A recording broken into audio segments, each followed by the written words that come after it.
L'actualité, c'est aussi la veillée d'armes chez les fonctionnaires qui descendront dans la rue demain.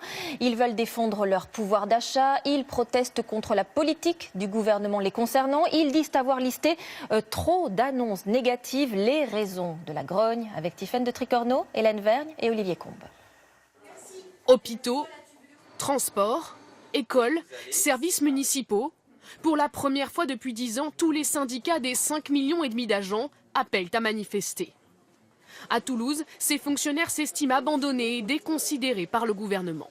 Manque de personnel et on n'arrive pas à faire le travail demandé, quoi. Moi, mon salaire a diminué sur les 10 dernières années. Voilà, je m'en moque, je travaille quand même. Mais j'ai perdu néanmoins toutes mes illusions. Ce qui m'importerait plutôt, si vous voulez, c'est que l'on revalorise l'image des fonctionnaires.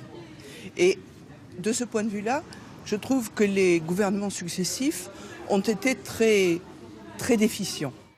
Tous contestent d'abord le gel de leur rémunération en 2018. Un point d'indice figé et des salaires également pénalisés par la hausse de la CSG. Le gouvernement promet des mesures de compensation, mais pour les syndicats, le compte n'y est pas. Quand vous allez dans les hôpitaux aujourd'hui, quand vous regardez ce qui se passe dans la police ou dans un certain nombre d'autres secteurs, vous voyez un problème de reconnaissance. Ils ont le sentiment, les fonctionnaires, qu'ils sont qu'un coût. Il faut prendre l'argent où il est et pas où il n'est pas. Est-ce que la santé, c'est un coût? Non, c'est un investissement et donc allons chercher de l'argent où il y en a.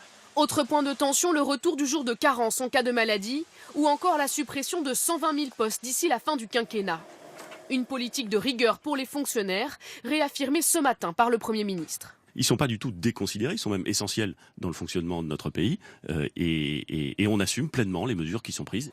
Les syndicats promettent une forte mobilisation. Près de 130 manifestations et rassemblements sont prévus partout en France. Oui, les fonctionnaires annoncent pour demain une vaste mobilisation. Florence Griffon, vous êtes devant une école en banlieue parisienne parce qu'elles vont être très touchées. À quelles perturbations doit-on s'attendre ? Oui, effectivement, tous les enseignants sont appelés à la grève, y compris ceux du privé. Donc du coup, dans les écoles maternelles et primaires comme dernièrement, eh bien, on s'attend à une forte mobilisation.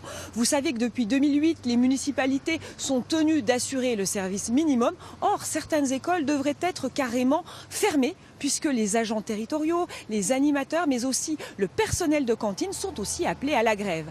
Dans les hôpitaux, une dizaine de syndicats se sont joints au mouvement. C'est une première depuis 2009 et du coup, certaines opérations pourraient être reportées. Côté transport, la circulation des trains ne devrait pas être perturbée d'après la direction de la SNCF. Dans les airs, 30% des vols devraient être annulés. Enfin, des perturbations sont à prévoir à la Poste, Orange ou à Pôle emploi. Merci Florence Griffon pour toutes ces précisions.